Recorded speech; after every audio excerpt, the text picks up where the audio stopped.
நாங்க வந்துட்டு எஸ்ஐஆர் படிவம் ஃபில் பண்ணி கொடுத்துருக்கோம். என்னோட 2 பேர் பேருமே நீங்க கொடுத்த பட்டியல டெத்துன்னு வந்திருக்கு. எதன் அடிப்படையில் நாங்க இறந்து போயிட்டோம், உயிரோட இருக்கவங்கள இறந்து போயிட்டு சொல்றது உங்களுக்கு அதிகாரம் யார் கொடுத்தா, எந்த ஆவணத்தின் அடிப்படையில் எங்களை இறந்து போனது அறிவிச்சிருக்கீங்க சொல்லுங்க. இப்படித்தான் இந்த எஸ்ஐஆர் நடக்குதா? அப்ப எங்களுக்கு வேட்பாளர் தெரிஞ்சுக்கிட்டு திட்டமிட்டு அதிகார வர்க்கத்தில் இருக்கின்ற அரசுகள் இதெல்லாம் நீக்குதா? எங்களுக்கு பதில் தெரிஞ்சாங்க. எங்களுக்கே இந்த நிலைமைனா கிராமத்தில் வர்ற பாமர மக்கள், படிக்காத மக்களுக்கு என்ன நிலைமை?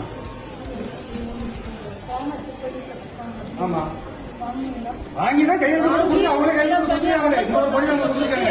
இந்த ஆதாரம் இருக்கு, இந்த இருக்கு ஓட்டர் ஐடி. கடந்த முறை மாற்று பாராளுமன்ற தொகுதியில நாங்க அதே வீட்டுல தான் இருக்கோம். வேற வீட்டுல ஷிப்டிங் ஆகி போயிருந்தா கூட நீங்க ஷிப்ட் போட்டு தான் பரவாயில்ல. உயிரோட இருக்க எப்படி நீங்க செத்து போன சொல்றது உங்களுக்கு யாரும் உரிமை கொடுத்தா? செத்து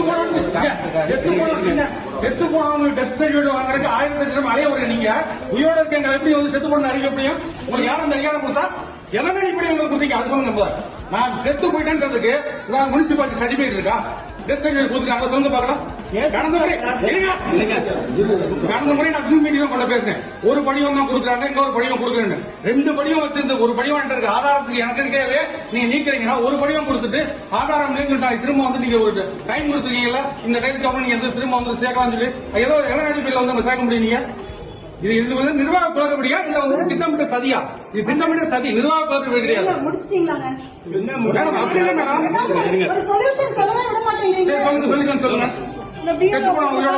சொல்லுங்க.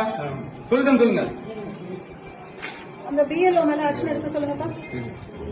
எதன் அடிப்படையில் அவங்க டெத்துன்னு சேர்த்தாங்கன்னு சொல்லிட்டு உடனே கூப்பிடுங்க.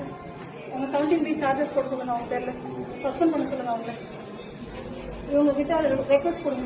இல்ல நான் ரெக்வஸ்ட் கொடுக்கேன் மேடம். ஒரு வராது நீங்க அந்த பிஎல்ஓவா வந்துட்டு பணி நிறுத்தனமோ இல்ல பணி நிகமோ செய்யறது வந்து எங்களுக்கு தேவையில்லை. அவங்க கடைக்கோடி ஊழியர்கள் அவங்களுக்கு எதுவுமே தெரியல. பிஎல்ஓக்கு தெரியாது